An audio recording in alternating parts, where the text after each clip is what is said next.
Welcome to Wrestleology. As we approach WrestleMania 39, and trust me, this video will also apply regardless of the result on April 2nd, it feels like the match everyone is excited for is Cody Rhodes versus Roman Reigns for the undisputed WWE Universal Championship. In fact, I think many people have for a while now made up their minds that Cody will be beating Roman Reigns and therefore ending the greatest title reign of the modern era. But I really don't think that should happen. In fact, I think that Cody actually needs to lose the match in order for all three parties to benefit. And by three parties, I mean Roman Reigns, the WWE, and even Cody Rhodes himself. Let's talk about it. How Roman benefits. Of course, the first person that would benefit from Roman beating Cody at WrestleMania is Roman Reigns himself. Once again, Roman Reigns could prove his dominance and finish off WrestleMania as the #1 guy in the company, looking as unbeatable as ever. The major thing here is that if Roman wins this match at Mania, he should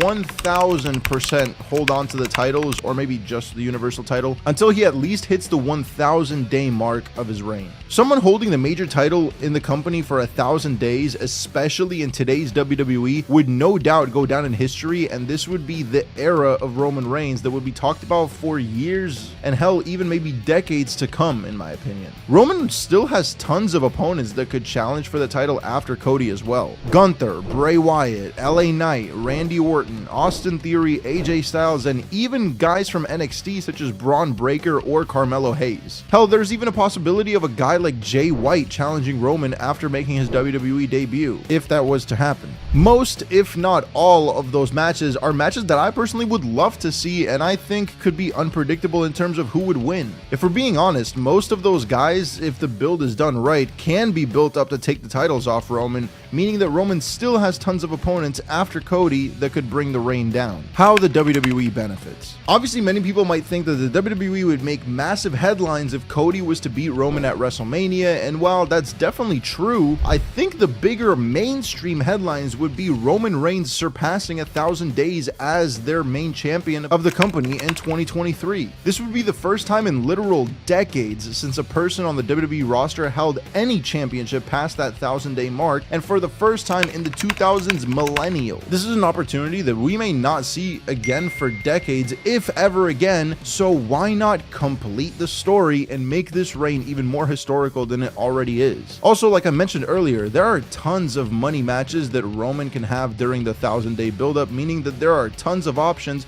for WWE to choose from. And once Roman does lose those belts, and of course eventually when Cody is the main champion, Cody can face some of those opponents as well. The old saying goes, if it ain't broke, don't fix it, and even though Cody is super popular right now, that doesn't mean he needs to win the titles immediately. Cody has proven himself to be a serious full-time competitor for the WWE and is signed to a multi-year deal, meaning he can definitely have his time and shine later on. Those plans can just be pushed back a little so the WWE can utilize both superstars and have even more content and accolades moving forward. How Cody benefits. And of course, the weirdest part of this entire video is how Cody Rhodes would benefit from losing in the main event of WrestleMania after this crazy return. Now don't get me wrong, obviously Cody would benefit greatly from winning the title in the short term. He would accomplish all he ever wanted to accomplish and would certainly solidify himself as a main event player for the rest of his professional wrestling career. However, let's look at the bigger picture here, and this is something I covered in my The Problem with Cody Rhodes video. Cody, as he said himself recently on SmackDown,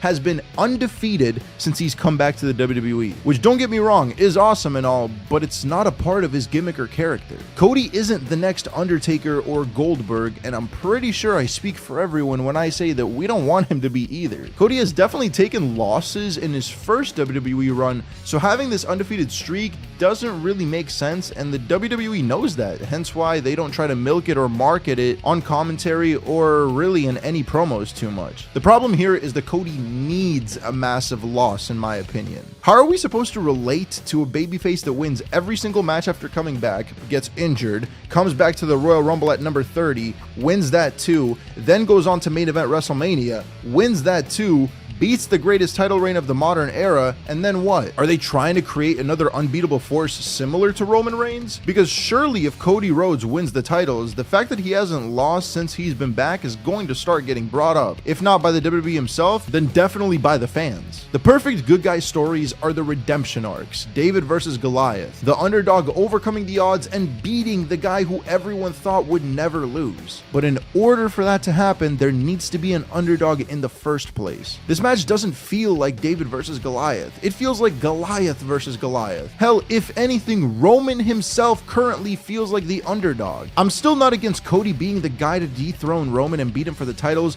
but not at WrestleMania. Cody needs to have his dreams shattered. He needs to fail, and he needs to lose so that the comeback redemption story can be that much better. Have Cody beat Roman at SummerSlam, or have someone else beat Roman and Cody eventually beat that person to then go on to defend successfully against Roman. There's a lot of things you can do here, but the only way you keep Cody as a believable fan-loved babyface is by giving him a struggle, something that he has yet to experience since coming back except for his injury. And even then, he won that match against Rollins. But that's my personal take on the whole situation. Honestly, I wouldn't be surprised if this doesn't happen and if Cody goes on to win at WrestleMania, but I would be lying to you if I say that that ending wouldn't disappoint me. But I want to know your guys' opinion. Let me know your thoughts on what you think should happen in the comments down below. And if you enjoyed this video, make sure to go ahead, drop a like on it, and subscribe to not miss the next one. And thank you guys so much for watching.